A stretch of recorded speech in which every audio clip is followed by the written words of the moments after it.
educativa que a humanidade já recebeu nos seus três aspectos, no aspecto científico, filosófico e no aspecto da educação religiosa, da educação moral, que é aquela legada por Jesus Cristo, como na questão 625, o modelo mais perfeito que Deus ligou para o homem, a seta luminosa a apontar o caminho para a nossa evolução.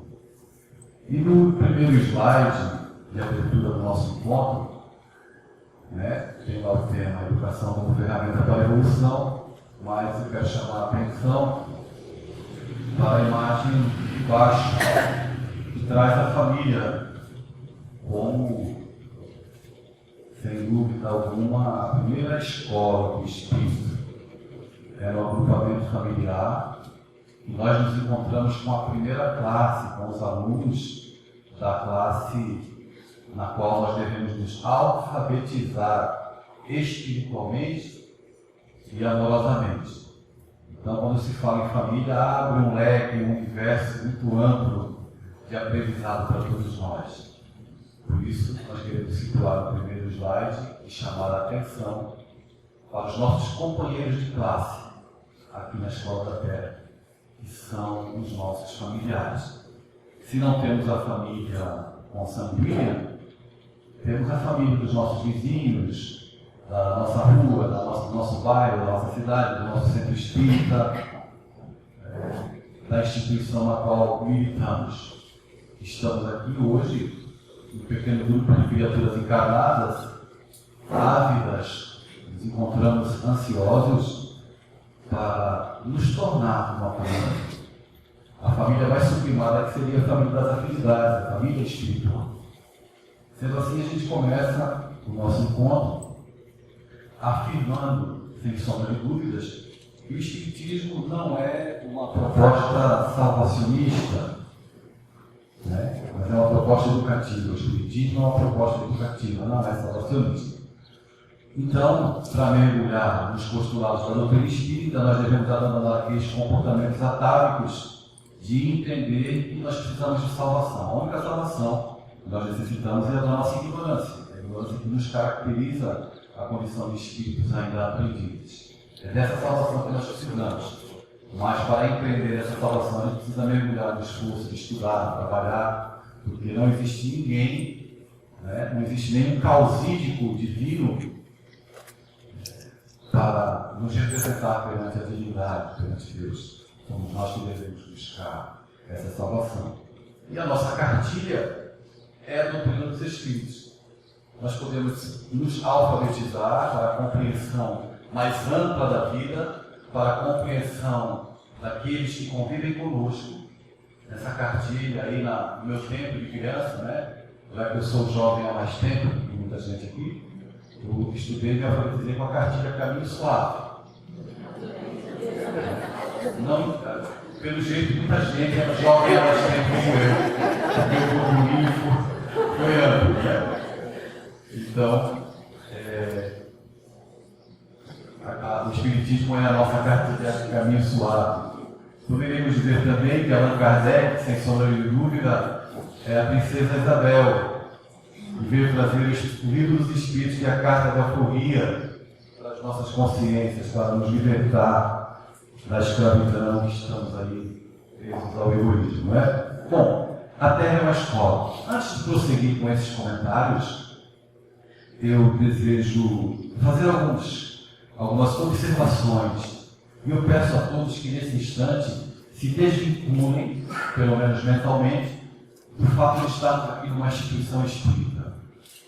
Estamos em qualquer lugar, num Lions, num clube social, porque eu gostaria de provar que a Terra é uma escola sem me utilizar daquelas palavras-chave que nós ouvimos nos centros espíritas.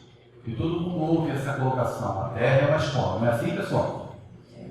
Vocês, por favor, têm que responder logo para acabar logo.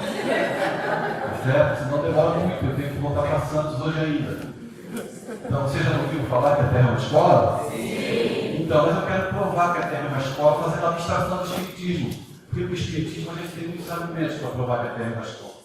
Então, vamos citar algumas situações da nossa vivência enquanto sociedade organizada para provar que a Terra é uma escola. Nós temos os nossos dignos representantes, os nossos políticos, às vezes não tão dignos assim, mas temos os nossos dignos legisladores que criam legislações para dar e garantir uma melhor convivência social. Vejam, tempos atrás, os nossos dignos representantes criaram o Código de Defesa do Consumidor. Então, o que propõe o Código de Defesa do Consumidor? Propõe dar garantias para quem compra, não é assim? Para quem vende e para quem produz. Porque nas três cadeias, nesses três elos que envolvem o comércio, nenhuma das partes é muito honesta. Então existem consumidores desonestos, existem comerciantes desonestos e existem produtores desonestos. Como sociedade imperfeita e criaturas, eu quero evitar até falar a palavra espíritos, como cidadãos que não têm o hábito e não primam em sua grande parte pela honestidade, nós necessitamos criar um código de defesa que vai dar garantia a quem produz, a quem compra e a quem vende. Então hoje nós temos no papel, na cartilha, uma legislação que nos garante um relacionamento comercial mais equilibrado entre esses três elos. Foi necessário criar esse Código de Defesa do Consumidor para dar garantia a toda a sociedade. Criamos também o Estatuto da Criança e do Adolescente. Eu não sei para que alguém criou o Estatuto da Criança e do Adolescente, porque nós não vemos crianças nas ruas, nem adolescentes abandonados, não é? Vivemos um tempo, infelizmente, em que as crianças são esquecidas dentro dos automóveis. São arremessadas pela janela, arremessadas dentro dos rios. E se continuarmos assim, vai chegar um momento em que nós vamos nos indagar para que serve mesmo uma criança. Então nós precisamos criar o Estatuto da Criança e do Adolescente para nos lembrar de algo que deveria ser íncito na nossa alma já, que é o respeito à criança, que nós não temos, que é o respeito ao adolescente, que nós não temos. Então veja, enquanto sociedade organizada, nós tentamos criar legislações para suprir a nossa falta de educação com as coisas básicas. Nós criamos também o Estatuto do Idoso. Eu não sei para que foi criado o Estatuto do Idoso, já que no Brasil o idoso vai todos os anos para a Europa. Né? Pode perceber que todos os idosos são muito abastados, não são? Infelizmente nós tivemos que criar o Estatuto do Idoso para nos lembrar que aquele que é um idoso já contribuiu com a sociedade, já fez o seu esforço durante a sua vida, ele merece respeito, merece assistência médica, merece ter uma aposentadoria digna. No papel, na legislação, no Estatuto do Idoso, todas essas garantias são ali exaradas. E a lei deveria fazer valer. Não deveriam existir idosos abandonados, relegados à condição, às vezes, subhumana de existência. Então eu citei até agora o Código de Defesa do Consumidor, citei o Estatuto da Criança e do Adolescente, citei o Estatuto do Idoso, eu posso citar também a Lei Maria da Penha. Se criaram a Lei Maria da Penha para proteger as mulheres da violência dos homens, violência física e emocional, é porque existem homens, infelizmente, a nossa categoria está, a nossa classe, melhor dizendo, não está tão bem na fita, assim como dizem os jovens, porque nós precisamos criar uma lei para punir aqueles que infringem a intimidade da mulher, aqueles que agridem, que violentam, que invadem. Então, perceba que nós vivemos criando legislações para dar garantias que deveriam ser óbvias, que nós entendemos como justas, mas não praticamos. Eu escrevi um livro, eu comentei sobre o livro ontem, só trouxe 5 volumes do livro e o livro acabou. Deveria ter trazido mais, né?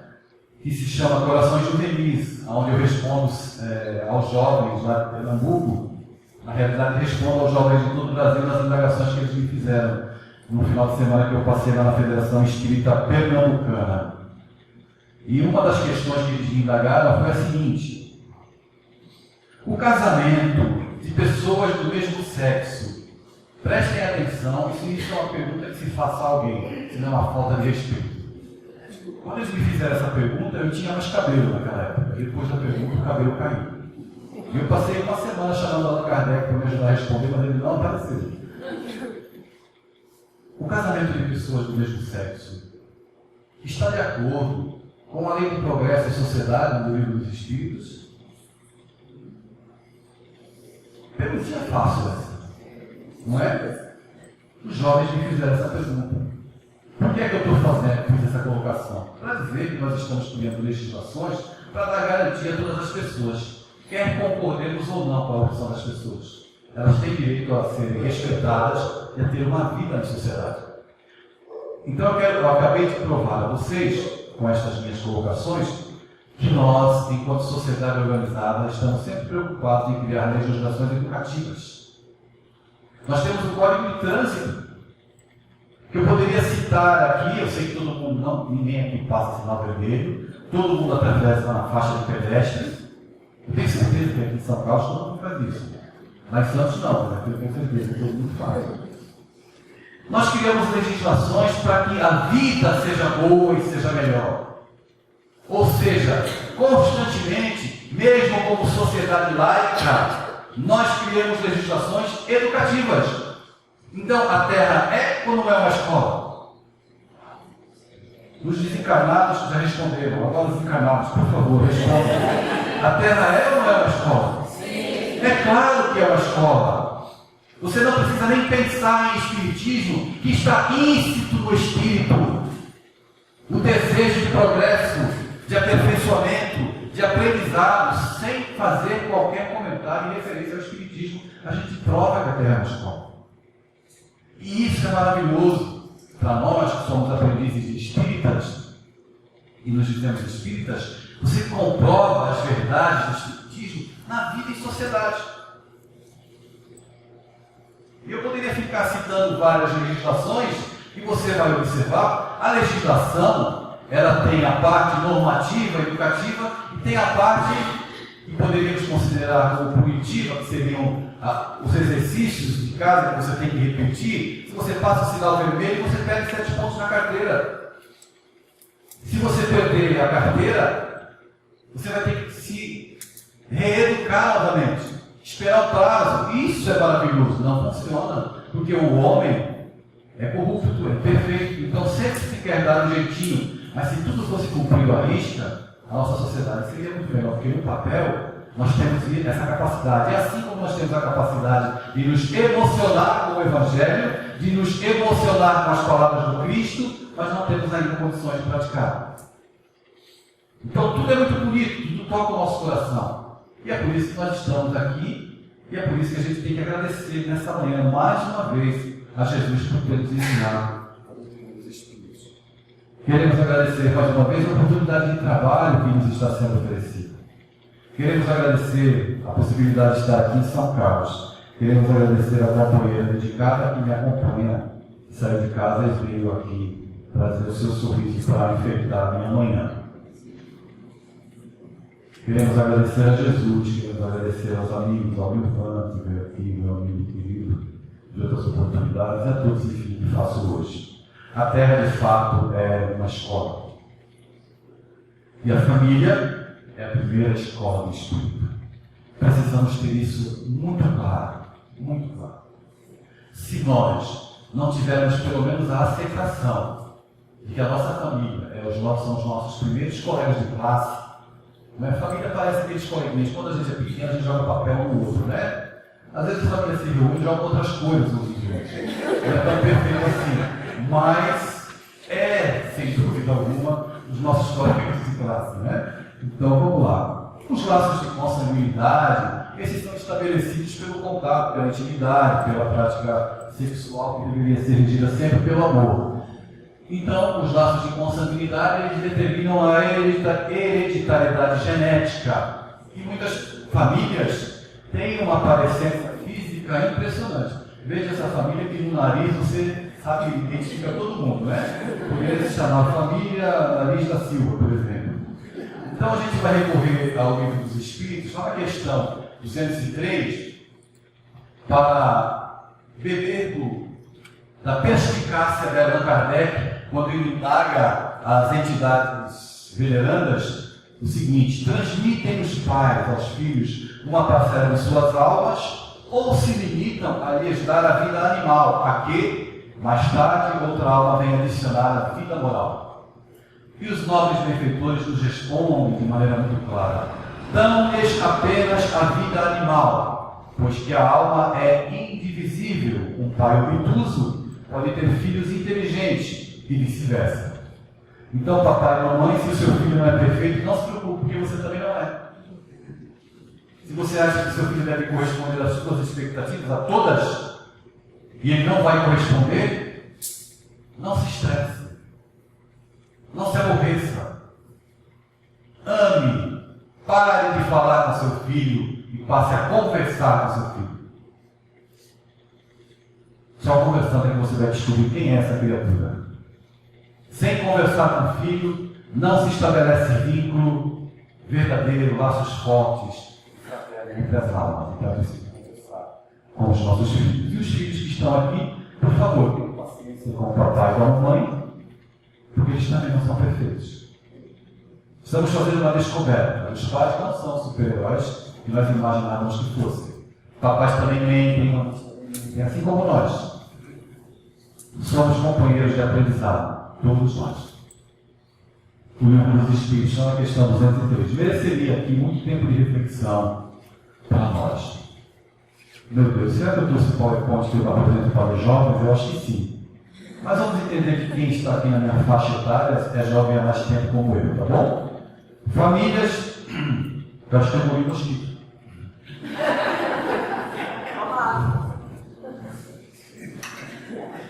Tem perninha mosquito, não tem? Você tem uma coceira na cara.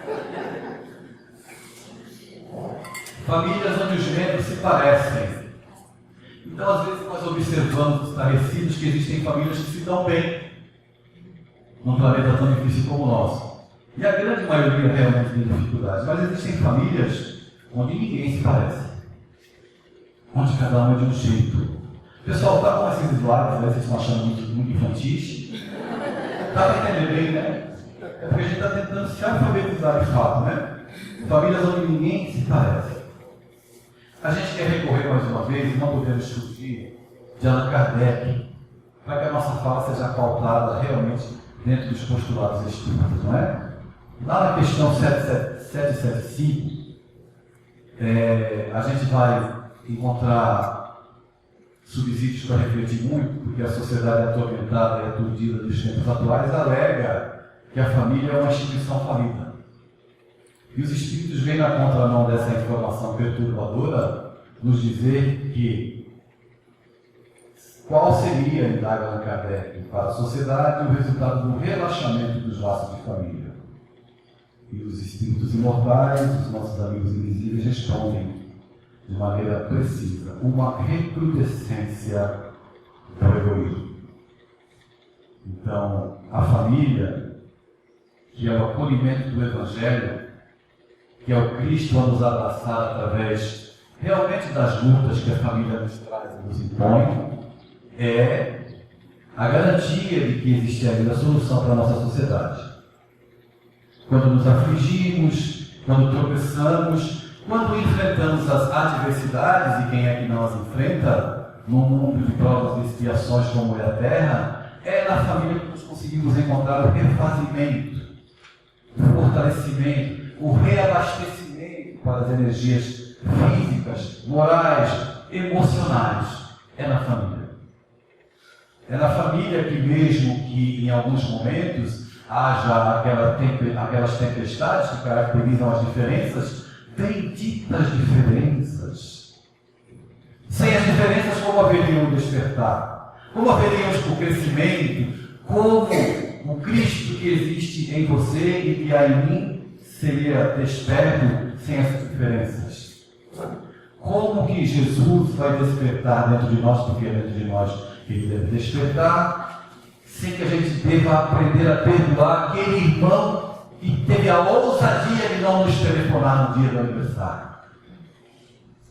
Aquele que esqueceu de te visitar no hospital e que você jurou que nunca mais ia na casa dele.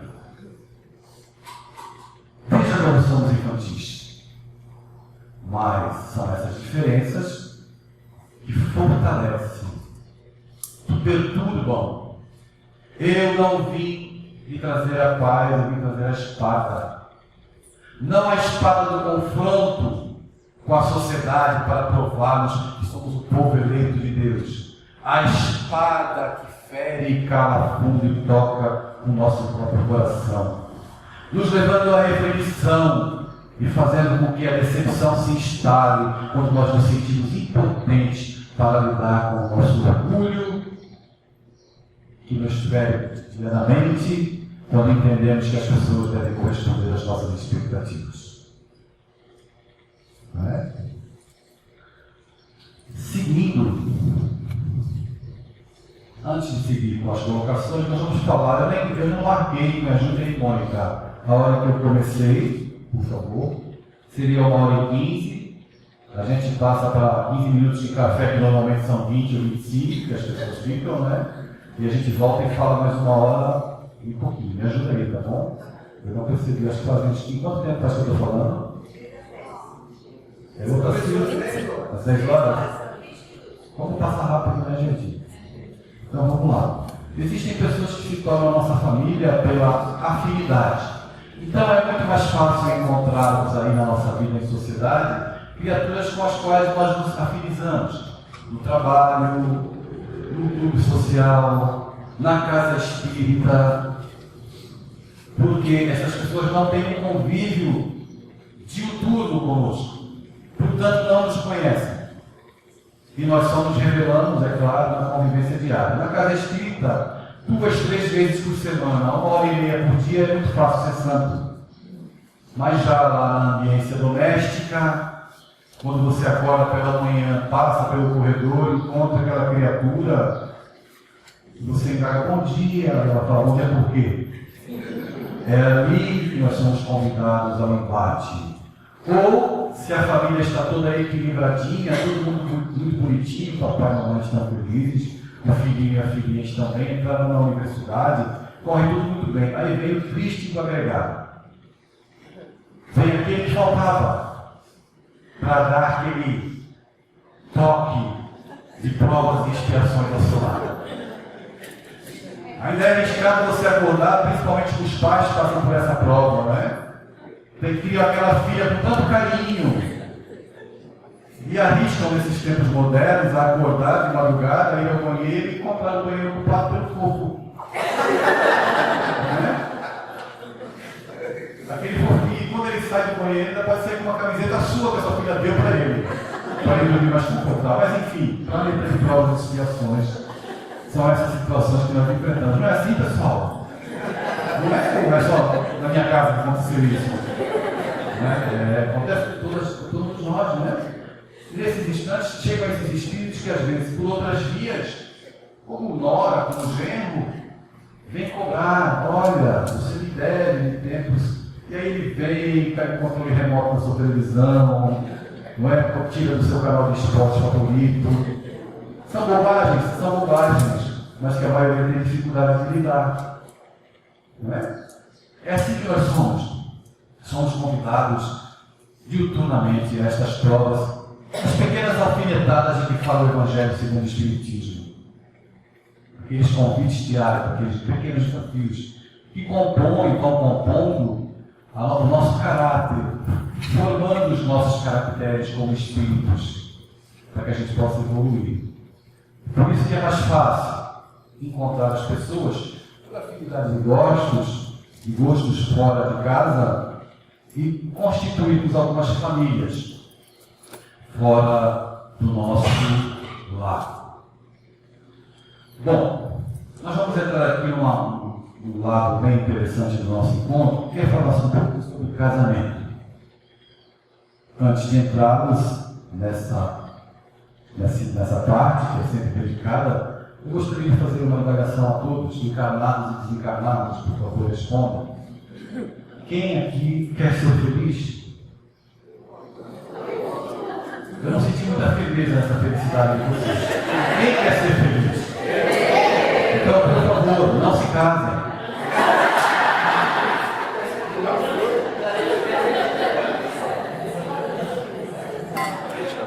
seria aqui a goela, né? Agora eu complemento. Se você quer ser feliz, não se case. Mas se você quer fazer alguém feliz, case. É muito diferente você querer ser feliz do que você desejar fazer alguém feliz. Quando a gente quer ser feliz, nós já otorgamos ao nosso parceiro, à nossa parceira, ao nosso companheiro, à nossa companheira, a responsabilidade pela nossa felicidade. Com isso, nós já entramos na relação de maneira equivocada. Ninguém tem a felicidade para nos entregar. Ninguém. O Espiritismo ele alarga muito os nossos conceitos acerca de relacionamento. Nós devemos nos casar quando nós entendemos que eu tenho capacidade e quero fazê-la feliz. Podemos nos indagar também: será que eu terei prazer de conversar com essa criatura até o final da minha vida? Porque o que determina a qualidade da relação não é o fogo do começo, a paixão, o desejo, que é muito bom, mas o que determina a continuidade, né? E os anos de paz e de harmonia entre o casal é, sem dúvida alguma, a alegria em conversar. É tão bom conversar com quem a gente ama. É tão bom entabular conversas e sonhos. É tão bom chorar junto. É tão bom revelar as nossas fraquezas. Conversar para o espírito a forma mais sublime de se externar amor. Por isso nós devemos ter, através da lente que o Espiritismo nos oferece para os diversos problemas humanos, algumas concepções renovadas para o estabelecimento dos laços familiares, do casamento e tudo mais. Porque o casamento é um desafio. A convivência diária é muito complicada. Quando você conhece aquela moça linda, bela e formosa, e ela conhece aquele rapaz lindo, sarado, né? Todo o tempo vai sentar na sala, quando ela entrar e olhar, está lá o fofinho, o controle remoto em cima da barriga, subindo e descendo, né? Já a Lady Newton fazendo efeito. Ele numa situação terrível, ela também entra na sala com a toalha na cabeça. Mas é tão bom olhar e sentir a presença da criatura amada. A segurança que o amor traz. E essa segurança só acontece através do diálogo, da conversa. Pena que a gente leve tempo para aprender isso. Mas como somos espíritos imortais, temos aí a possibilidade de levar isso para as nossas experiências futuras. E aqueles que, porventura, passaram pelo processo doloroso da separação e tudo mais, entendam que o amor é que deve regir os nossos relacionamentos. Como somos espíritos aprendizes, nós temos a possibilidade de refazer. Mas não é para ficar trocando marido nem mulher toda hora, né? Tá certo? Mas o amor é que deve regir as nossas buscas para o equilíbrio do espírito. As pessoas se abandonam ao longo do tempo. E isso é muito ruim. Muito ruim. Aquelas pequenas gentilezas do começo vão sendo deixadas de lado. Olha que experiência interessante que eu vivenciei. Eu fui a Santa Catarina fazer uma palestra. É o terceiro ano que eu vou a Santa Catarina fazer a palestra do Movimento Você e a Paz. E esse ano, em novembro, estarei lá novamente. E é justamente nesse período que eu também percorro as escolas públicas e municipais e particulares, fazendo palestras para jovens, para professores, contando histórias para as crianças. E todas as vezes que eu vou lá, eu fico hospedado na casa de um casal amigo. Esse ano não vai ser diferente. Só que esse ano a digníssima vai me acompanhar nessa viagem. E eu fiquei hospedado e saímos para uma palestra à noite. O carro deles estava na rua, eles iriam me levar para a palestra. Saímos da casa, imediatamente eu me antecipei, fui para o lado do passageiro, abri a porta para a esposa do meu amigo entrar. Ela regalou um olho desse tamanho, olhou para mim e me falou: Adeilson, Falei, por favor. Ela entrou, eu fechei a porta. Me sentei no banco de trás e o olho do marido dela em cima de mim era maior que o dela. Eu fingi que não era comigo, olhei do lado e tal. Seguimos para a palestra. Fizemos a palestra e o melhor da palestra é quando acaba, a gente vai comer pizza. Acabou a palestra, o carro ficou assim a 50 metros da instituição. Saímos eu, ele e ela, faltavam 30 metros, esse homem disparou na frente, desinvestado. Ela olhou para mim e fez assim. Chegando lá, ele estava com a porta aberta para ela. Ela entrou, ele fechou a porta e eu me sentei feliz no banco de trás. Eu não sabia se eu ia continuar hospedado lá, mas me sentei feliz. Fomos para a pizzaria. Passou um tempo. Fui em outra cidade, chamada São Gotardo, em Minas Gerais.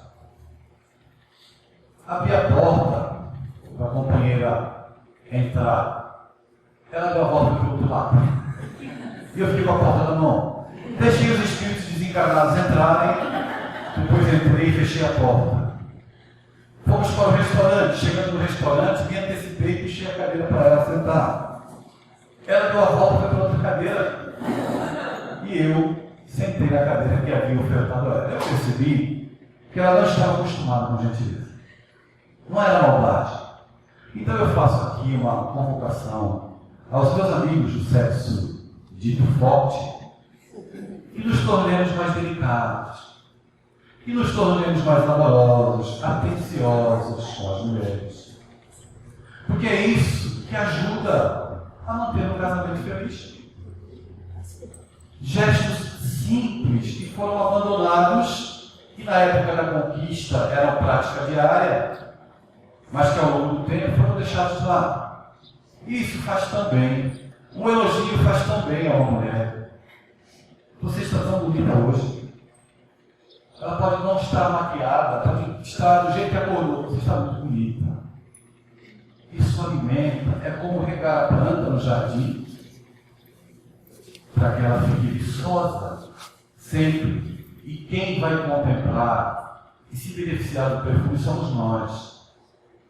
Então, são atitudes gentis e pequeninas que fazem a diferença no casamento, mas também no relacionamento com todos os demais membros da nossa família, com os nossos filhos, com os nossos cunhados, sogro, sogra, enfim.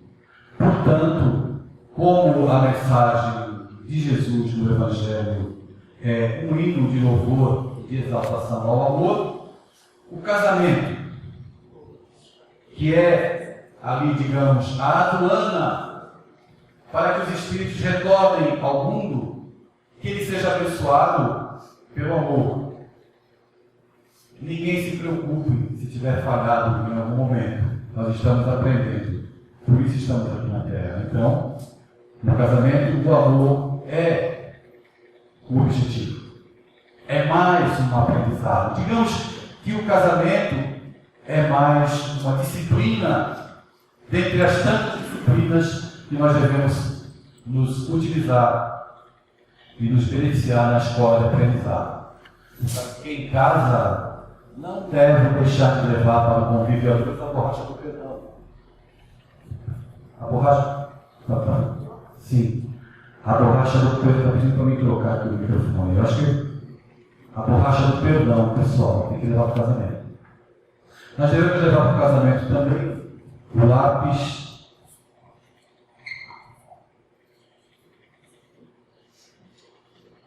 Tá bom? Só um minuto. Tá bom assim? Está ouvindo, pessoal? Sim. Tudo bem?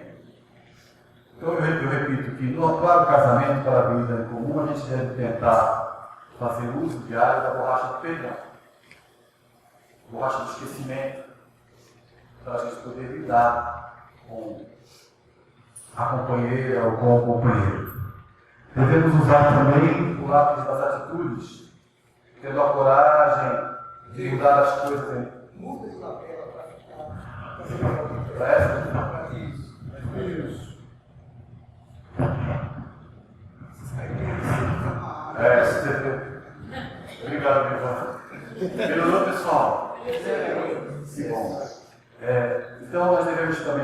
não devemos levar para o nosso convívio diário, na vida a dois, o lado das atitudes, que é ter a coragem de assumir que não que erramos, que nos equivocamos. É tão bonito uma pessoa quando volta atrás, quando pede perdão, quando está disposta a contribuir para a edificação do relacionamento a dois, equilibrado e feliz. Está na questão 695, do Livro dos Espíritos, recorrendo mais uma vez à Carta de Alforria das Nossas Consciências, que é o Livro dos Espíritos, Allan Kardec indaga: será contrário à lei da natureza do casamento, isto é, a união permanente de dois seres? E os espíritos imortais nos respondem que é um progresso na marcha da humanidade. Nós sabemos que nos primórdios da humanidade, os homens, a prática não era monogâmica. E era comum, e isso ainda acontece em alguns países árabes, o fato de o homem ter várias companheiros e a mulher em várias partes do nosso globo ainda é muito desrespeitado. Mas tem gente que entra no casamento assim, já algemada, vendo o casamento como uma prisão, como algo que pode levar ao sentido de propriedade sobre aquele ou aquela a quem nós dizemos amar. Então, é tão difícil para nós ainda, espíritos analfabetos, na arte do amor, entender que nós não somos proprietários de ninguém. É tão difícil nós nos relacionarmos compreendendo que nós devemos aceitar a pessoa como ela é, sem tentar modificá-la. Eu me recordo de uma moça que dizia assim: você vai casar com ele, vô? Você sabe que ele bebe? Eu sei. Você sabe que ele bebe bastante. Não, mas quando casar, eu mudo ele. Ela casou e eu a vi várias vezes passando em direção ao mercado para buscar cerveja com fogo. Ou seja, a ideia que ela fazia de que ia modificá-lo, jamais. Nós não temos a capacidade de modificar a ninguém sem que a pessoa queira. Então, estas coisas simples no relacionamento a dois precisam ficar estabelecidas. E é tão bom quando nós, como espíritos imortais, contemplando estes ensinamentos que a doutrina espírita nos legou, trazemos isso para a nossa prática diária, porque o belo e o bom não é ficar pensando assim: hoje eu sou feliz, porque existe vida depois da morte. Não me interessa mais se existe vida depois da morte, meu filho. Eu quero saber se tem vida antes da morte. E me adianta saber que eu vou para o nosso lar, eu quero ser feliz agora, porque eu estou aqui. Tem vida depois da morte? Tem. Que maravilha. Já sabemos que nós estamos consolados. Agora precisamos ter vida antes da morte. Nós não estamos numa estação de espera para a felicidade depois da morte. Nós estamos no momento de ser felizes agora. Como é que eu posso ser feliz? Quando meu marido for bom, deixa esse trem lá. Você tem que ser feliz agora quando está bem consigo para fazer o marido feliz, para que as coisas caminhem. Se ele faz uma opção diferente da sua e não compactua da felicidade familiar, é uma escolha dele. Façamos nós a nossa parte sempre. Porque é preciso ter vida antes da morte, agora, nesse instante. Por isso que é tão bom, quando nos reunimos agora, se desliga dos problemas. Deixa as inquietações de lado, as aflições, pelo amor de Deus, desliga o celular. Não fique trocando mensagem com ninguém. Hoje ou em qualquer momento que você compareça de uma palestra. Quando você acordar amanhã pela manhã, preste atenção. De manhã cedo, aquele café saindo do coador, aquela fumacinha gostosa. Visualizou o café? Café Merica, é cheiroso. Olhe para a sua mesa, está aquele pãozinho francês no pão, crocante. Olhe para o pãozinho. Vira o pãozinho. Olhe para a manteiga agora. Para a textura da manteiga. Segure o pão e aperte, ele vai dar um sorrisinho. Não é assim que o pãozinho faz? Pegue a faca, preste atenção. Preste atenção para não cortar o dedo, por favor. Comece a fazer carícias no pão que ele vai se abrir.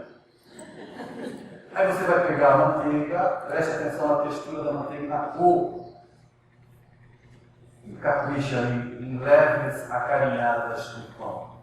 Quando ele estiver bem besuntadinho, você fecha o pãozinho, dá uma mordida, sentiu o pão? Eu senti, porque lá no hotel o pão estava bem torradinho. Toma um café. Quando você estiver fazendo isso, esteja fazendo isso. Pelo amor de Deus, não pense no almoço.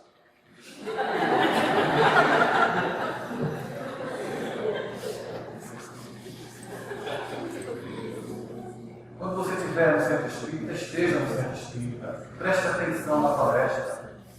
Quando você entrar na câmara de passe, a gente sabe que o espiritismo não é o passe. Todo mundo sabe que o espiritismo não é o passe. Mas quando você for tomar o passe, lá se beneficiar desse recurso, esteja tomando passe. Não esteja com o celular vibrando no bolso.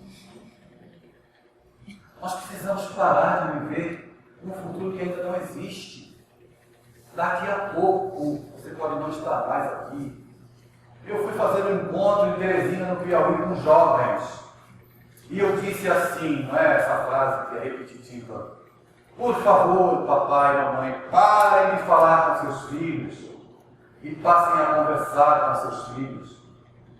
Depois do encontro, uma senhora muito bonita, uma negra muito bonita, cabelos já levados pelo tempo, me procurou chorosa, me dizendo assim: seu Adelilson, descobri hoje que eu nunca conversei com a minha filha.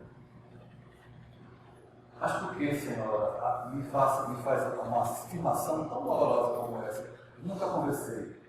Eu admito. Mas por que a senhora está dizendo isso? Ah, o senhor nem sabe. Há um ano e meio atrás, estávamos reunidos num domingo em casa, em família, eu e meu marido teve um ataque cardíaco. Ligamos para o SAMU, a ambulância veio, socorreu meu marido. Na hora que a maca estava saindo pela porta de casa, a minha filha estava ao lado, ele estendeu os braços da minha filha e disse: filha, me dá um abraço. A minha filha, num misto de terror e medo, não abraçou o pai, porque ela entendia que ele voltaria para casa. Mas ele não voltou. Desencarnou meu marido. E hoje eu afirmo com todas as palavras e convicções que eu nunca conversei com a minha filha. O senhor sabe por quê? Porque desde este fato lamentável, a minha filha desenvolveu um bloqueio emocional, uma dificuldade psicológica. E eu só consegui descobrir isso pelas redes sociais. Porque ela nunca me contou, porque eu nunca conversei com ela. E eu disse assim: a senhora nunca conversou até hoje. Vá para casa, abrace sua filha, converse com a sua filha, aproxime-se de sua filha, e tudo será diferente. Portanto, quando estiver tomando café, tome café. Quando estiver na casa espírita, esteja na casa espírita. Quando estiver com a sua esposa, esteja com a sua esposa. Largue o bendito do Facebook, do celular, da partida de futebol. Porque tudo é possível, tudo é lícito. Mas nós devemos administrar o tempo para viver. Hoje, não me interessa a vida depois da morte. Quando eu fizer a minha passagem, eu resolvo isso. Preciso resolver agora as minhas dificuldades no casamento, no centro espírita, com os meus filhos, porque o que me importa é viver isso agora. Lá na questão 697 do Livro dos Espíritos, quanto tempo temos, Mônica? Eu estou aqui já. Começamos às 10, não é isso? 15, 20 minutos, né? Ok. Lá na questão 697 do Livro dos Espíritos, Allan Kardec mais uma vez nos brinda com a sua inteligência invulgar, com o seu bom senso, quando ele indaga: está na lei da natureza, ou somente na lei humana, a indissolubilidade absoluta do casamento? Parece até que ele já tinha presciência de que a sociedade futuramente, passaria pelos divórcios e pelas separações. Mas tudo isso, até mesmo quando a gente faz a opção pelo divórcio, a gente deve fazer isso com responsabilidade, porque existem implicações espirituais para todas as nossas escolhas. Então nós devemos ser bem responsáveis. Esgotar todos os nossos esforços pela manutenção do casamento. Só mesmo, no último caso, na falta de amor, é claro, na indiferença, ninguém gosta de ser tratado como uma porta ou como uma parede, é que a gente deve buscar ali a solução para estas situações. E os espíritos respondem. É uma lei humana muito contrária da natureza, mas os homens podem modificar suas leis. Só as da natureza são imutáveis. A única lei imutável que existe é a do amor. Então, se o casamento não se enquadra, o relacionamento não se enquadra numa lei natural, que é o amor, o respeito, é claro que ele está fadado, num momento ou em outro, na dissolução. Existem pessoas que optam pela vida mais promíscua. Continuaremos casados para não manter, para que a sociedade nos respeite, mas cada um pode fazer os seus passeios à vontade, ou seja, é algo que realmente traz comprometimentos espirituais para as duas partes, não é? Na segunda parte do nosso encontro, nós vamos entrar num lado delicado, que são os pais e os filhos, os relacionamentos, as dificuldades. Vou contar algumas histórias, né? Vou contar uma agora, para a gente poder encerrar essa primeira parte do encontro.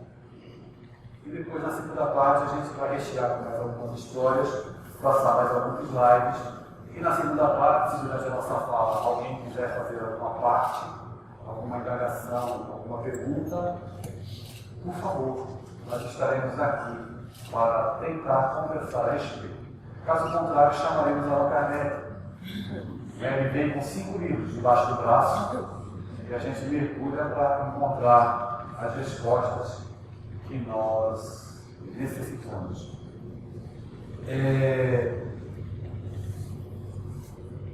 Quando a gente fala sobre família, eu conto a história que eu criei dentro de uma sala de aula quando fui numa saia justa com as crianças. Contei lá no final do congresso, né, Alice no País das Famílias. Eu juro a você que naquele dia eu pensei que eu fosse ser excomungado do movimento espírita. Mas como você vê, eu insisti em ficar encarnado e estou aqui, não é? Mas eu conto para vocês a segunda parte, que é uma história bem interessante. Porque eu fiquei ali encurralado. Crianças com pertencentes aos vários tipos de família, e que eu não poderia dizer a elas que elas só poderiam ser felizes se tivessem papai e mamãe. Eu estaria sendo um péssimo educador se tivesse contado isso para elas. Mas, ontem à noite, eu dizia aqui para os amigos que em um belo dia eu fui passear com a minha neta, assistindo uma peça de teatro em São Paulo, no shopping Vila Lobos. Assistimos naquela tarde a Bruxinha que era boa, de Maria Clara Machado, uma peça encantadora para crianças. Saímos de lá e eu resolvi dar uma volta e andando com a Isabela para lá e para cá, eu fui parar no shopping Frei Caneca, que eu disse ontem à noite, mais conhecido como shopping Gay Caneca, que eu não sabia. E vinha eu e a Isabela, vou completar a informação que não passei ontem. Caminhávamos de mãos dadas quando, por um daqueles largos corredores do shopping, 2 moças muito bonitas vinham na nossa direção e de repente elas param assim, uma olha para a outra, pintam o clima e elas dão aquele beijo na boca. Você via lá uma enfiando a língua na boca da outra e a minha neta segurando a minha mão e olha assim e fala: e aí, vô? E eu olhei para ela com um avô bem esperto e inteligente e respondi: vamos para o McDonald's agora. Saímos correndo para o McDonald's, aquela menina, eu estava louco para ver a boca dela cheia de batata frita e ela não enfiava batata frita na boca. Era uma de cada vez, ou menininha educada, cara entojada, com aquela cara de aí e eu estava ali na iminência e criaram uma criatura homofóbica. A minha responsabilidade como educador transcendia a condição de avô dessa encarnação. E eu me preocupei e pedi ajuda aos espíritos. O que é que eu devo dizer a ela? Se eu não disser a ela, a Rede diz. O Google diz. E toda a mídia hoje, a criança tem acesso a todas as informações. E a única forma que eu encontrei para falar do assunto foi dizer, galera, existem pessoas do mesmo sexo, só Deus criou o homem e a mulher para se amarem, para ser felizes, para constituir família, como seu papai, sua mamãe. Não é? Mas existem pessoas do mesmo sexo que fazem a opção por viver esse tipo de amor. E nós devemos respeitar as pessoas. Sejam elas quem forem, e quais forem as suas escolhas, nós devemos respeitar as escolhas. Jesus, em uma das suas inúmeras passagens, afirmava que a cada um sempre é dado conforme as suas obras. Então, no nosso meio espírita, acontece muitas vezes das criaturas desejarem criar teorias para dar explicações ao que nós não temos ainda a condição de entender. Então as pessoas falam, a polaridade está invertida, está invertido isso, está invertido aquilo. São situações que nós ainda não temos compreensão. Por que nós acreditamos que o Espiritismo tem tudo a nos passar? A doutrina espírita é uma ponta do véu. E os próprios Espíritos venerandos nos dizem que eles não têm conhecimento de tudo. Por que é que nós queremos ter então? Será que não é melhor nós aceitarmos a diversidade e as diferenças do mundo e pedir a Deus que abençoe a estas criaturas e a nós outros? Por que nós temos que ter uma solução para tudo? Porque quando acontece uma tragédia como na do Ad-Quis, sempre surge alguém para dizer que eram os nazistas que estavam lá. Sem ter compaixão, compreensão e sentido de humanidade e fraternidade com os familiares. É o momento de silenciar, de orar, de compreender e entender que nós estamos num planeta de provas e expiações. Aqui não tem felicidade absoluta. Tem felicidade relativa, proporcional ao entendimento que tenhamos da vida. Felicidade não é um local geograficamente localizado para onde caminhamos. Felicidade é um jeito de caminhar, um jeito de andar. Está doendo meu pé, então deixa eu adequar o meu passo. Cada um é responsável pela própria vida. Não vai responder por tal. Pessoal, deixa eu fazer agora uma divulgação do trabalho. Eu estou muito feliz. Eu estava lá no Bienal do Livro de São Paulo, autografando o meu novo lançamento, o meu primeiro romance juvenil, onde os personagens são os jovens. Uma história de amor com jovens. Se passa em duas épocas. A primeira, na Segunda Guerra Mundial. Ela, a garota, filha de um oficial nazista da SS, ele, um jovem judeu, se apaixonam e vivem uma história de amor na primeira parte do livro. O livro ficou muito interessante. Esse livro foi suorografado, porque eu suei demais. Tive que estudar muito sobre a Segunda Guerra Mundial, estudar sobre o campo de Auschwitz, descobrir uma cidade do sul da Polônia, perto de Berlim, porque a Polônia foi invadida pelo sul, estudar sobre a juventude hitlerista, estudar sobre a Liga das Jovens Alemãs. Embora o livro seja uma ficção, ele está num contexto histórico e eu não posso mentir sobre o contexto histórico. E o livro está fazendo muito sucesso. Tanto é que eu não teria que autografar esse final de semana. Eu voltei por causa da aceitação e da procura do livro. A editora me pediu para retornar. Era para estar em São Paulo agora, autografando. Mas tínhamos o nosso compromisso aqui, já assumido previamente. Então eu queria dividir com vocês. Na segunda parte do livro, estes mesmos jovens se reencontram no dia em que vão fazer a matrícula na universidade. Eles passam para a medicina. A jovem alemã, filha do oficial da SS, volta negra, no Brasil, inteligentíssima, passa na universidade, mais requisitada e mais conceituada. E ele, o jovem judeu, volta ao jovem branco, abastado, e ao se encontrarem na matrícula da universidade, pronto. O amor, com a sua magia, que rompe os tempos, as vidas, acontece novamente. E eles vivem um novo momento, atualmente, e se reencontram na presente encarnação com alguns jovens judeus reencarnados no Brasil, com os quais eles tiveram contato e viveram a aventura. Tem também o Eletronauta, que não está aqui, que é uma história de um elétron diferente, como eu escrevo para criança, e as pessoas dizem que eu sou muito criativo. É uma história bem humorada, paradidática, que pode ser utilizada em escolas. A minha passagem pelas escolas tem a ver com os meus filhos espíritas que foram parados nas escolas. Mesmo tendo seus espíritas, eles foram parados nas escolas. Então a gente vai encerrar a nossa primeira parte agora, para um intervalo de 15 minutos, que são em termos de 20, né? Normalmente, para a gente continuar. Ainda tem muita coisa para falar. Vamos agora cuidar do corpo, tá bom? Vamos passar para uma parte assim, bem interessante do nosso encontro.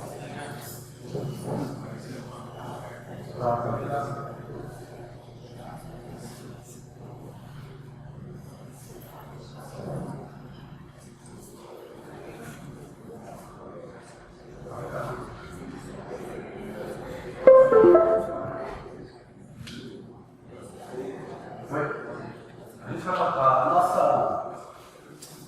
Como me convidam para falar publicamente, eu tenho assim uma preocupação muito grande em não ser orador aqui. Eu sou orador, eu sou falador, né?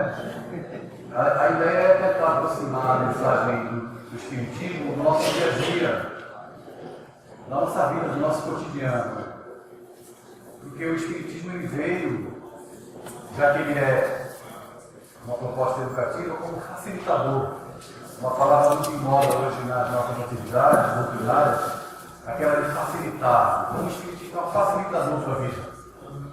E nós devemos, como trabalhadores, ser simples na nossa colocação para facilitar o entendimento das pessoas, que os corações estão muito oprimidos, muito sofridos, e as criaturas querem viver da fonte do conhecimento espírita, né?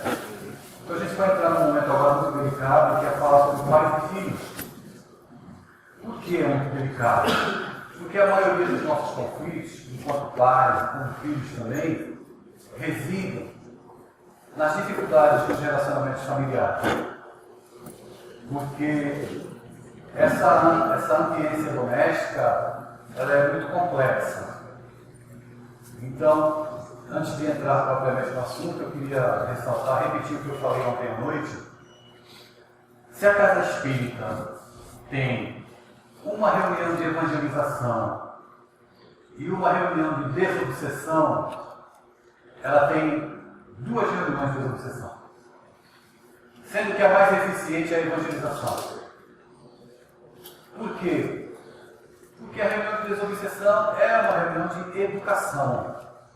Só que no caso da evangelização, nós estaremos cuidando da causa. Como diz Allan Kardec, né, na questão 383 do Livro dos Espíritos, quando ele indaga aos imortais por que é necessário para o espírito passar pelo período infantil, e os venerandos amigos respondem que ele deve passar pelo período infantil porque é justamente nesse instante em que o solo do coração está fértil para receber as mensagens educativas e renovadoras. Portanto, a evangelização de crianças e jovens, no meu entendimento, é, sem dúvida alguma, a reunião de desobsessão que mais funciona e que mais tem frutos a dar na transformação da criatura humana, do espírito e da nossa sociedade. Então eu queria fazer essa ressalva porque a gente vai falar sobre pais e filhos. E a gente começa dizendo que já vai longe o tempo em que o pai era visto apenas como o provedor, ele saía para trabalhar e lavava as mãos e falava para a mulher: problema, cuide dos filhos, cuide dos nossos filhos. Isso não pode existir mais, e não existe, porque felizmente a mulher cada vez mais ganha respeito e cidadania, ela faz parte também da manutenção da casa, e a educação do lar deve ser compartilhada, tanto pelo pai quanto pela mãe. Os filhos são de responsabilidade de ambos. Casal onde tem um cabeça é casal manco, aleijado, porque casal são 2, então os 2 compartilham de tudo, de todas as responsabilidades, principalmente da educação dos filhos. Então nós devemos afastar de nós, que ainda carregamos algum conceito equivocado com relação a isso, trazendo para a nossa prática de vida a responsabilidade da educação compartilhada das nossas crianças. Entendendo e aceitando que se os nossos pais agiram de outra forma conosco, é porque eles não tinham acesso à informação, eles fizeram aquilo que o entendimento deles lhes permitia. Então, nada de queixas. Quem quer se queixar é porque não quer mudar, prefere ficar se queixando. Então, a informação da doutrina espírita é uma informação muito ampla, para que a gente possa incorporar nas nossas práticas diárias de vida, nas nossas práticas pedagógicas, dentro da nossa sala de aula primeira, com os nossos coleguinhas de classe, que são os nossos parentes, nossos filhos, nossos pais, enfim, todos aqueles espíritos que convivem conosco. Então, a educação, hoje, deve ser compartilhada. Quando eu disse no princípio do nosso encontro sobre a legislação humana, que tenta sempre se adequar aos novos costumes desses tempos de transformação, os casais hoje, quando vão se separar, o juiz sempre prefere que os pais tenham um amadurecimento suficiente para compartilhar a educação dos filhos. Quando o juiz sente que não existe consenso entre o casal, aí ele tem que falar no lugar dos pais. Os juízes nunca gostam de falar no lugar dos pais, porque a preocupação dos pais, separados ou não, deve ser sempre os filhos. Porque nunca existirão ex-filhos, pode existir ex-marido e ex-mulher, mas ex-filhos, não. No livro Corações Juvenis, que infelizmente acabou, uma das perguntas que os jovens me fizeram lá em Pernambuco, que seria a pergunta também dos jovens pelo Brasil afora, é: por que alguns pais, quando se separam dos filhos também? E lá no meio da resposta, que é longa, as respostas desse livro são bem complexas, eu afirmo que os pais, muitas vezes, são mais infantis do que os próprios filhos.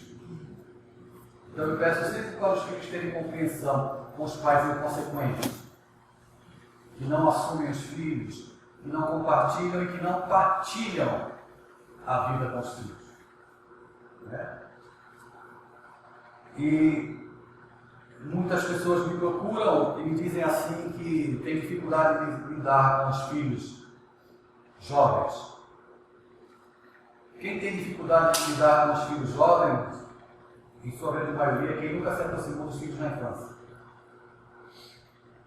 Quando a gente se aproxima dos filhos na infância, a adolescência, por mais tumultuada que seja, vai ser mais tranquila.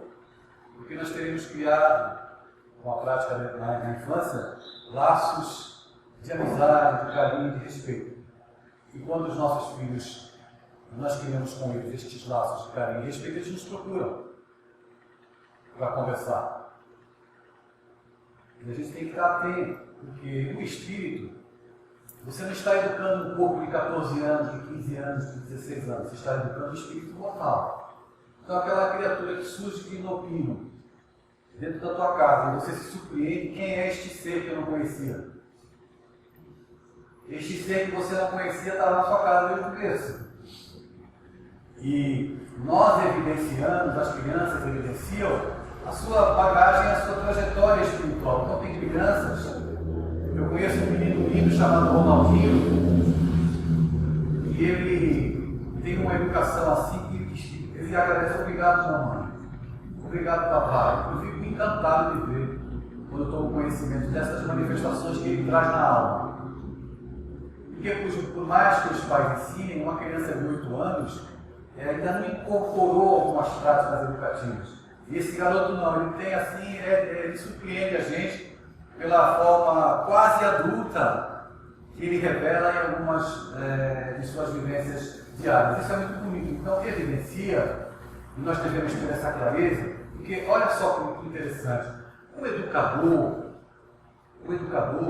ele tem que ter olhos, principalmente o educador de almas. Aquele que se propõe a seara da evangelização, ele tem que ter um olhar para observar o educando, o evangelizando. Porque ele tem que observar o ser integral. Porque as crianças se revelam. Então, quando eu me proponho a uma tarefa de evangelização, eu não posso fazer o que se faz no ensino comum. acumular conteúdo e enfiar na cabeça da criança. Isso a escola faz. Enfia conhecimentos que não serão utilizados. Chega no vestibular, passou, esquece tudo aquilo, joga bola, que não serve mais para nada. Mas nós devemos trazer para a criança, na prática da evangelização, uma vivência evangélica. E a vivência evangélica, ela se dá na prática. Então, eu tenho, assim, muita preocupação, e eu observo, eu evito falar muito dessas coisas, mas agora como eu já estou indo também, já estou com 54 anos, o meu compromisso é em falar as coisas que eu entendo serem justas. E eu vejo a evangelização tão relegada assim ao abandono, e eu percebo as pessoas desmotivadas, e eu percebo o desejo de se passar conteúdo, e não se passa a vivência. Então o evangelizador hoje ele é um ser consciente das suas atribuições, ele tem que ter educado o próprio olhar para compreender o ser que está encarnado ali. Porque não está lidando com o corpo, está lidando com uma alma. Se não tem tempo, desejo de contribuir efetivamente para a educação do espírito, é melhor não assumir a tarefa. Mas nós precisamos lançar um novo olhar sobre as nossas práticas de evangelização, as nossas práticas educativas. Que é um olhar cristão. Não é um olhar crítico, é um olhar cristão. E esse olhar nós devemos ter dentro da nossa casa com os nossos filhos. Com o marido, com a esposa, com um olhar que não se restringe apenas à complexão física da criatura. É isso que o Espiritismo tem para nos dar. Um olhar diferente. Conteúdo é muito bom e vai continuar sendo bom, tudo que foi feito até agora é muito proveitoso e muito válido, mas nós temos que agregar novas práticas. Pega uma criança pela mão, pega a folha de uma árvore e mostra a simetria da folha para a criança, para ela ter um olhar da natureza, para ela ter um olhar mais abrangente sobre a vida. A amizade se estabelece na confiança mútua. Como eu disse há pouco, com filho não se fala, com filho se conversa. Pancadaria verbal não instrui, não educa, não edifica. Gritos não educam. Adjetivos, você é um vagabundo, não edifica. O filho do vizinho é melhor do que você, não edifica, afasta, aparta, segrega. Cria muros psicológicos invisíveis dentro de casa, que são difíceis de ser derrubados depois do estabelecimento de uma relação de fato amorosa e fraternal entre pais e filhos. O diálogo é a solução e a educação deve ser propositiva. É claro que a criança precisa de limites. E os limites devem ser dados pelos pais que devem assumir a sua possibilidade, as suas posturas. A criança não tem que escolher se vai ou não com a evangelização, ela tem que ir. O pai deve mandar e deve levar. Na infância. Se não levou na infância, não exigiu isso, na adolescência, esqueça. Esqueça. O que pode direcionar o seu filho para a evangelização da casa espírita é as suas ações. Ele fala de evangelização, mas vive aos berros dentro de casa, batendo porta, fazendo isso, fazendo aquilo, a criança não vai. O que ele faz lá no centro espírita? Então veja, a educação passa sempre pelo exemplo, não pelo nosso discurso. Não passa. Pois não.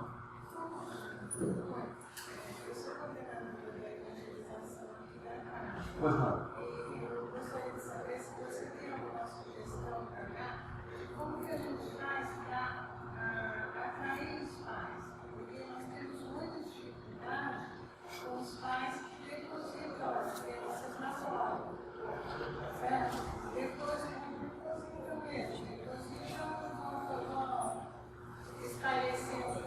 Sim.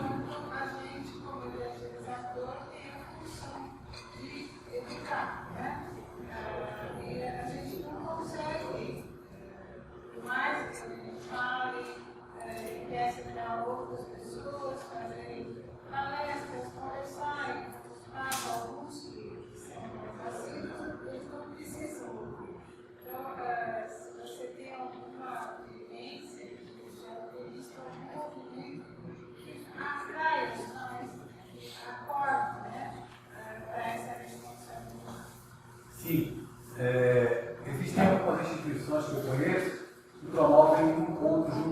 pais também, ao mesmo tempo em que ocorre a prática da evangelização. Você sabe, nós precisamos, na minha concepção, trabalhar algumas coisas na casa espírita, nas reuniões públicas, e tragam a clareza para as pessoas de que a doutrina espírita e a evangelização, ela é a educação espiritual, e a educação intelectual deve vir a reboque dessa, porque é necessário para o espírito a educação espiritual. Só a formação intelectual não garante felicidade a ninguém. Se garantisse, não haveria médicos suicidas, advogados suicidas, engenheiros que se matam. Então, o diploma acadêmico não garante. O mais difícil, no mundo de apelo ao prazer, é conscientizar as pessoas. Né? E nós deveríamos ter reuniões nas instituições espíritas voltadas para os jovens, com contextos doutrinários para os jovens. Eu fui em Goiânia fazer uma palestra numa casa chamada Irradiação Espírita Cristã. É uma casa enorme, ela tem, conhece, conhece 14 obras assistenciais. Dentre essas 14 obras tem 2 escolas de 1.000 alunos cada uma. É uma instituição monstra que tem lá em Goiânia. Eu cheguei na quinta-feira à noite, eu apresentava uma dirigente do trabalho em que eu ia falar. Eu olhei para a menina devia ter uns 18 anos. É ela que vai fazer a direção do trabalho, é ela. Quem vai fazer a prece inicial? Apontado para um garoto lá que devia ter 17 anos. Eu pensei assim, acho que eu desencanei. Porque eu estou na casa espírita dos meus sonhos. E quem vai fazer a prece final é uma outra jovem. Ou seja, às quintas-feiras, nesta casa, existe uma reunião específica com temas de interesse aos jovens. E isso é, assim, algo inovador. Então, o dirigente, aquele que está ali como o mentor da casa, encarnado, que tem que zelar pelos conceitos doutrinários e tudo mais, ele deve se acercar de criaturas jovens que possam, junto com ele, propor novas ações. Nós não podemos nós temos que ter medo de largar Kardec. Isso a gente não pode fazer. Mas dentro dos conceitos kardecianos, nós podemos ter práticas que possam arejar o nosso movimento. Então, eu vou fazer uma palestra lá no sul, em alguns lugares lá, e me pediram para falar sobre Bem-aventurados dos aflitos. E eu respondi um e-mail dizendo assim: escuta, vocês não querem que eu fale sobre os temas que eu normalmente abordo, sobre a educação? Não, nós queremos que você fale sobre os Bem-aventurados dos aflitos. Mas aí eu respondi: sobre isso todo mundo fala, meu filho. Todo mundo fala sobre isso há 2000 anos. Não é? Vamos falar sobre o Bem-aventurados dos aflitos num contexto diferente. Bem-aventurados dos aflitos, as crianças que não se relacionam bem com os pais que não se relacionam bem com os jovens. Então a gente tem que dar uma arejada sem sair dos conceitos doutrinários. Então a proposta é que se cria, talvez a sugestão me permita, na proposta a sugestão, que se criem atividades com temas, não é, interessantes e que se procure conscientizar, se falar mais acerca da educação nas nossas reuniões públicas. Nós temos, junto com a evangelização, de pais.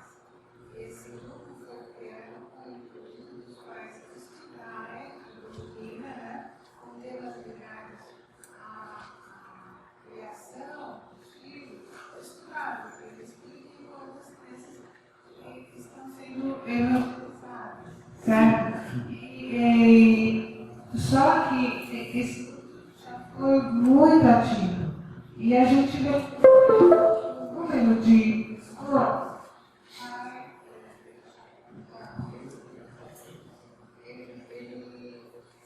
diminui o número de pessoas. A gente sente que precisa de alguma coisa para atrair os pais. Porque se ele se diz espírita, né, ele traz a criança, mas ele não mostra o exemplo, eu acho que ele está faltando. Sim, é uma questão de fato de conscientização. Não existe uma prática, uma receita que a gente possa, de repente, conscientizar as pessoas, porque se dizer espírita é muito fácil, agora assumir, participar, é bem diferente. Nós devemos, enquanto trabalhadores e dirigentes, criar mecanismos para que as crianças, os jovens e os pais possam participar. Veja, as pessoas se propõem a fazer evangelho no lar para jovem e para criança. A criança tem que ficar quieta, amarrada como uma estátua para ouvir falar sobre bem-aventurados os aflitos. Isso é chato, gente. Isso é chato. Como é que você vai querer que uma criança fique ali aguentando uma leitura do evangelho? A criança não entende. Então, a gente tem que falar sobre bem-aventurados os aflitos, tentar contar uma história para a criança, para que ela possa ali se interessar. Nós não devemos impor à criança que ela entre no nosso mundo. Nós, enquanto educadores, é que devemos entrar no mundo da criança e do jovem. Eu estou escrevendo um livro, vai ser publicado o primeiro volume, serão 5 volumes, que é Jesus e as Crianças. Eu estou escrevendo uma história infantil para cada capítulo do Evangelho, segundo o Espiritismo. É um livro que deve vir com algumas atividades para evangelizadores e tudo, né, que nós estamos criando. E eu acredito que vai ajudar na prática do Evangelho do lar. Você vai contar uma história para a criança sobre aquele capítulo que você vai abordar. Mas é preciso trabalho, esforço, conscientização e principalmente arejar, não é? Arejar com atrativos. O mundo é cheio de atrativos e apelos, né? E a gente tem que ter criatividade para lidar com esse momento. Tá bom? Posso aproveitar a introdução? Claro, claro. A casa que eu dava evangelização infantil, porque acabou que eu tinha ela é pequenininha, só tem um corpo. E as crianças eram de 3 a 12 anos. Como fazer para misturar as duas? Não é horário que tem pai, porque não tem espaço. Você desculpa, eu mexi aqui. Como fazer? Para dar uma evangelização que pega a criança de 4 anos, tinha criança de 3 anos, o pai ficava junto, a criança de 12 a 13. Porque lá tem a entidade, mas a partir de 14. Não tem como a gente. Na área da evangelização tem muita gente de boa vontade, mas muito pouca gente capacitada. Então as pessoas são de boa vontade, eu quero ajudar a evangelizar e tal. As pessoas acham que evangelizar é tomar conta da criança, às vezes e tal. Veja, nós não devemos exigir que tudo tenha solução de uma hora para outra. Estamos há muito pouco tempo da terceira revelação. 150 e poucos anos que nós recebemos essa mensagem, nós ainda estamos descobrindo que ela é uma proposta educativa. Tem gente que pensa que espiritismo é falar com os mortos, que é tomar passe. E não é isso. A proposta de educação para nós é descobrir, fazer com que o Cristo que existe em nós desperte, para que as nossas vivências diárias, seja em família, seja no trabalho, enfim. Não há como você trabalhar nessas criaturas que têm necessidades diferentes juntas. Assim como não tem como educar 3 filhos do mesmo pai e da mesma mãe da mesma maneira. São espíritos diferentes com necessidades diferentes. Como eu disse ontem aqui à noite, tem filho que você coloca no alto da montanha e empurra, nem assim dá na bola. Tem filho que você coloca no alto da montanha e você vira para olhar e já voou para embora. Então, existe essa diversidade e o grande momento de reflexão que eu proponho, né, na nossa visão como educador, é que nós tenhamos um olhar para a criança de acordo com as necessidades. É difícil, nós teremos que ter 3 milhões de evangelizadores? Não é tão difícil assim. Mas é necessário você separar as crianças por idade. Existem programas estabelecidos de evangelização, só que nós não podemos, do que eu me refiro, a Federação Espírita Brasileira tem uma proposta evangelizadora, mas nós não podemos nos deter apenas em cima do que a cartilha propõe. Como espíritos e com a sensibilidade, nós devemos captar, entender e promover ações e dinâmicas que possam fazer com que o Cristo desperte naquele pequeno coração. Veja, a evangelização ela deve trazer responsabilidades. E o processo de evangelização não é só na casa espírita. Ele acontece dentro de casa. E a gente quer evangelizar todas as crianças da casa, mas a gente tem que começar também pelas crianças da nossa casa, família lá. Então uma criança deve arrumar a cama, uma criança deve catar a roupa suja, uma criança deve colaborar na dinâmica do lar. Porque o trabalho é uma lei de progresso. E deve começar nessas pequenas atividades. O agrupamento, todos que fazem parte do agrupamento doméstico devem contribuir para a edificação, para o crescimento da família.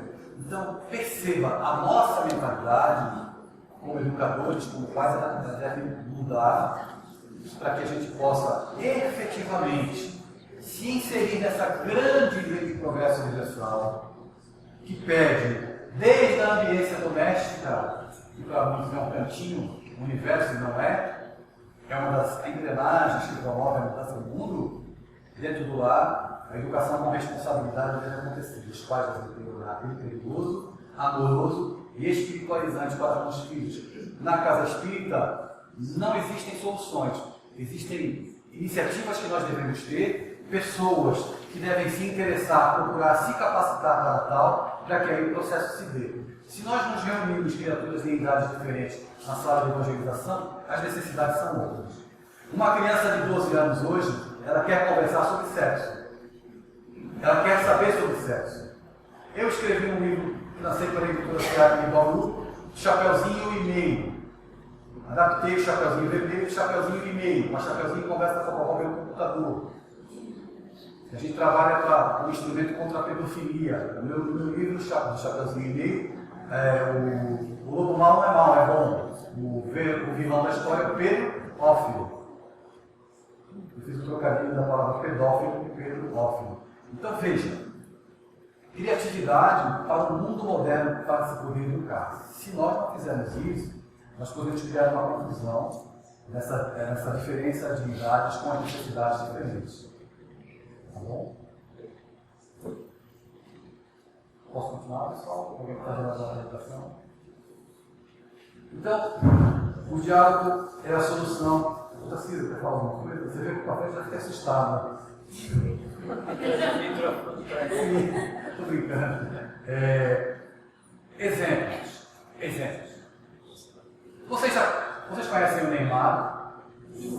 Conhecem, pessoal? Sim! Se vocês conhecem o Neymar, outro dia eu estava em casa e comecei a contar quantas vezes ele apareceu na televisão. Parei em 53. Se metade dessas aparições na TV, Neymar aparecesse com um livro na mão, que papel social esse rapaz não cumpriria na nossa sociedade? Como ele ajudaria os nossos jovens a trilhar um novo caminho? Mas quando ele aparece, não sei se é porque eu não tenho cabelo, aparece com aquele topetinho ridículo dele, nada demais que ele é jovem, claro, né? Ele aparece com o penteado da época, com uma mulher bonita, com um carro bonito, passando para o nosso jovem o ideal da felicidade, que é ter dinheiro e aquisição material. Se ele cumprisse um papel de educador, tivesse alguém realmente ao lado dele, que não cuidasse apenas dos interesses financeiros e o representasse junto aos grandes filhos europeus, mas que enxergasse com uma visão espiritual. O papel desse rapaz, ele tem um papel espiritual concluído, está perdendo a oportunidade de concluir. Daqui a pouco ele para, como tem muito dinheiro, então vamos criar uma fundação. Isso todo mundo faz. Mas o exemplo realmente edificante, ele poderia trazer. Mas você que está na sua casa, que tem um neto, uma filha, você não gosta de ler, meu filho? Tudo bem, compre um livro em branco. Finja que está lendo. Passe um bom exemplo para a criança e para o jovem. Leia. Dê bons exemplos. É assim que a gente consegue educar. Não apenas com um discurso que se torna vazio e não alcança o coração. Sabe por quê? Quando eles chegam na adolescência e que se percebem como individualidade, vai aflorar o psiquismo do jovem, como isso acontece com muita turbulência, as suas reminiscências de vida passada, vidas passadas, mas aquilo que ele recebeu como informação educativa dos pais. Os exemplos e aquilo que a sociedade oferece. Junto com os apelos que ele traz na própria alma, está feita a salada mista. E a confusão se estabelece. Vai daí que ele começa a procurar uma tribo na sociedade para se identificar. A tribo dos roqueiros, a tribo dos pagodeiros, dos funkeiros, dos emos. Até que ele encontre uma que se identifique, de preferência aquela que mais afronte o pai e a mãe. Não é? E o pai e a mãe, meu Deus, já partem no conflito, porque não entendem, não conseguem administrar, como eu disse ontem à noite. traz um boletim para casa, 11 notas altas e uma baixa, os pais vão olhar qual? Hein, pessoal? Que péssimos educadores nós somos. Foram 11 altas e uma baixa, qual é o problema? Por que é que a gente tem que valorizar sempre o que é aqui? Né? Então, os jovens hoje precisam de diálogo e conversas. Ela pediu para mim não falar, mas eu vou falar, porque eu vou arrumar um atrito na viagem. E de volta a gente já vai discutir. Todo lugar que eu vou, ela diz, não vá me falar sobre isso. Mas como eu sou um espírito remitente do mal, eu vou falar. Fui ao Rio Grande do Sul fazer uma palestra numa escola estadual de Urbano. Estavam lá vários jovens, garotos e garotas, e aqui do meu lado direito os professores.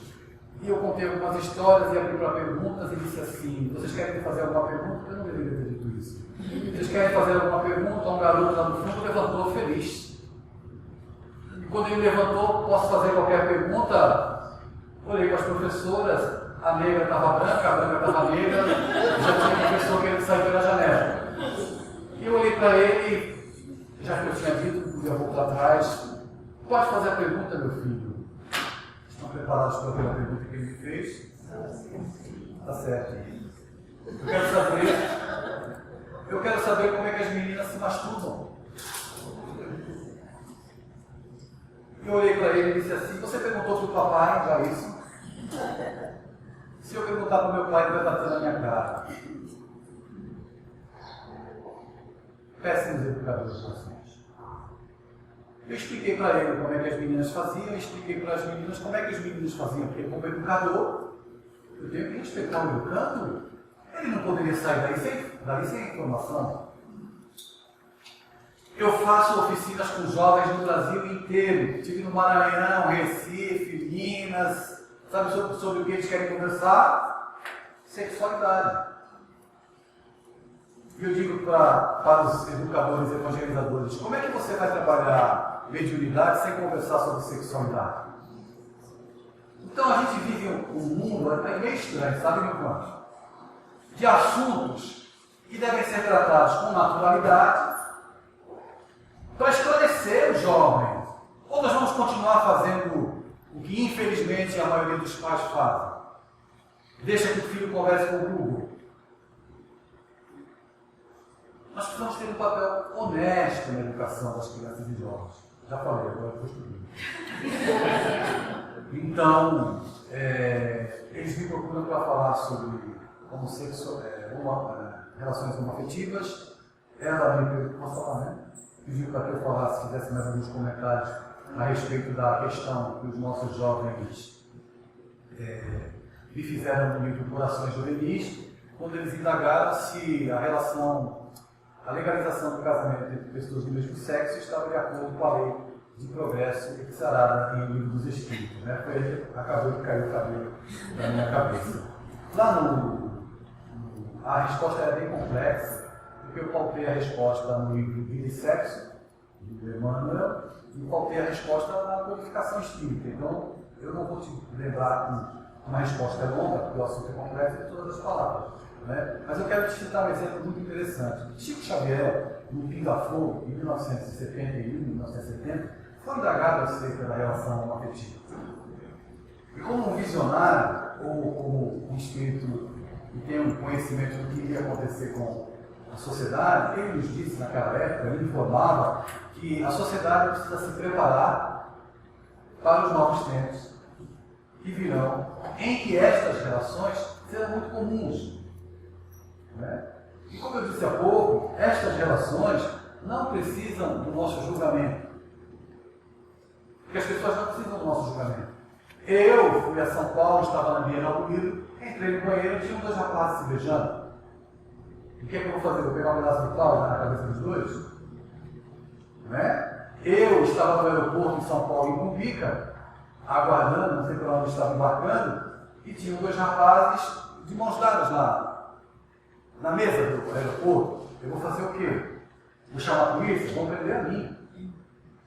Sou uma pessoa que estou discriminando. É essa a visão do contexto social. Nós podemos aqui fazer as colocações acerca do contexto errado ou certo, segundo a nossa ótica, segundo a nossa crença, o que eu entendo, e na resposta eu procurei passar para o jovem, é que Deus criou homem e mulher como os aspectos da natureza para a procriação da espécie. Agora, eu não posso querer impingir a minha crença de verdade na cabeça das pessoas. Porque a cada um é dado conforme as suas obras, conforme as suas escolhas. Será que eu, enquanto espírito imortal que já reencarnou e vai reencarnar outras vezes, já não passei pela fileira da homoafetividade? Será que, quando eu falo sobre homoafetividade, neste nosso ambiente fraternal, não existe alguém que passe por este conflito, que mereça a minha compreensão e o meu entendimento?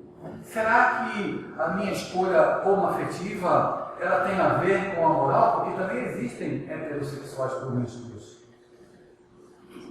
Não é? Então, nós devemos ter, assim, o bom senso de não emitir opiniões, pelo menos na minha concepção, que venham a formar, nós devemos propor pensamentos e não impor pensamentos. A doutrina espírita nos traz uma proposta para nos ensinar a pensar e não o que pensar. Porque se ela quisesse nos ensinar o que pensar, ela seria uma doutrina castradora e não uma proposta educativa propositiva. Então a gente deve ter muito cuidado com isso. Aí entra os exemplos que a gente deve dar para os nossos filhos, para as nossas crianças. Ajuda um pouquinho? Os pais precisam ouvir os filhos. Por que o meu apelo é sempre para os papais? Porque os pais são os educadores. Então é preciso realmente ouvir, é preciso conversar, mesmo que a gente não tenha essa possibilidade. Em outra experiência numa escola, um garoto me procurou e falou no meu ouvido assim: meu pai corre atrás de mim com uma foice. O que eu faço para ter o carinho do meu pai? Gente, eu ouço cada coisa, vocês não sabem. Eu ouço cada revelação. Eles me procuram, acho que é porque eu me vê só uma vez, depois não vê mais, né? E a gente conversa muito, e eles me contam as coisas dos seus anseios. Os anseios que eles carregam dentro de si. Se os pais não ouvirem o que os filhos têm a dizer, porque a relação de conhecimento entre papai, mamãe e filhos, ela acontece justamente pelo diálogo e por essa observação, esse olhar mais acurado que o Espiritismo propõe. Eu não estou aqui dando uma opinião minha. O Espiritismo me pede para ter um olhar espiritual para espíritos, não para corpos.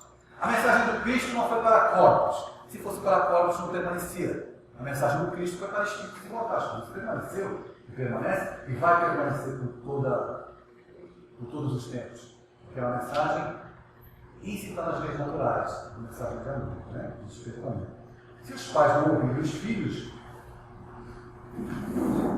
os abortos vão acontecer, os vícios vão se disseminar, e haverão estágios realmente no grau. Imagine você, E aí cai por terra aquelas colocações bíblicas que tem, na verdade, são metáforas e passagens que precisam ser melhores compreendidas com relação a céu e inferno. Infelizmente, o Espiritismo vem com o livro A Justiça Divina segundo o Espiritismo, o livro do Céu e Inferno, desmistificar essa compreensão. Imagine você, lá no nosso lar, junto com Clarence, tocando harpa, e o seu filho no umbral. Você está bem? Vai desafinar a harpa, não vai? Então, nós temos responsabilidade. Uma vez estabelecidos laços verdadeiros de amor, nós nunca mais dissociaremos as nossas mentes das mentes destas criaturas que amamos. Porque o Cristo nunca dissociou a mente dele da nossa.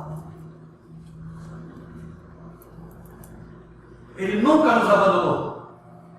Nós não temos essa compreensão de amor. A gente tem um ensaio por esses espíritos que nós amamos. Desculpa. Que são os nossos filhos. Esses seres tão queridos.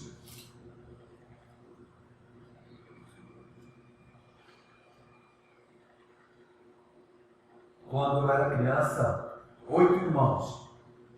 Meus pais não sentavam na mesa para comer com a gente. Eu achava que era porque não tinha lugar na mesa.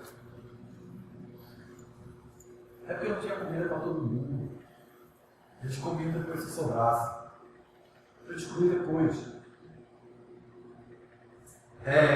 Esse amor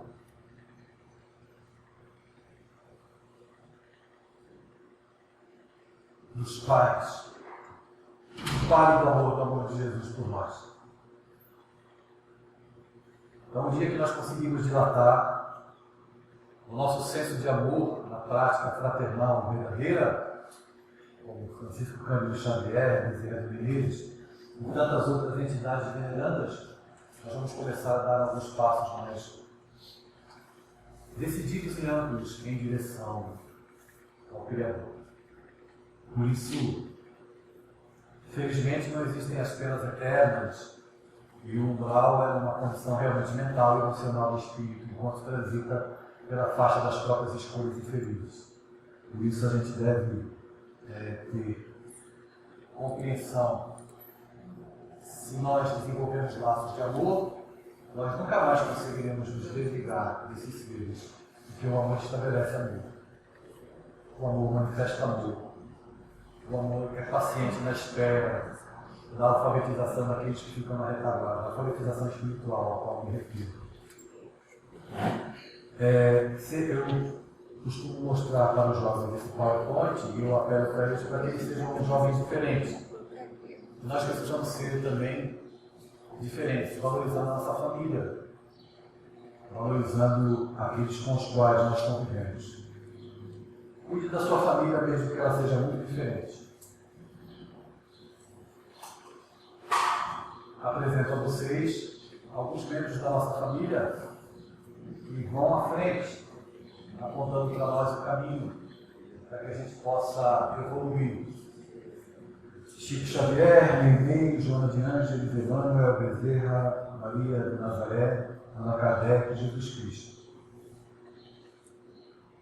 Eu entendo que a bandeira do Espiritismo fora da caridade não há salvação é uma proposta de exercício da prática caritativa para extirpar o egoísmo que caracteriza a nossa alma. Mas podemos parafrasear esta bandeira do Espiritismo afirmando que fora da educação não há solução. A educação, que eu me recordo novamente, a educação espiritualizante, a reboque desce, é claro, a educação acadêmica, intelectual, mas fundamentalmente a educação espiritualizante.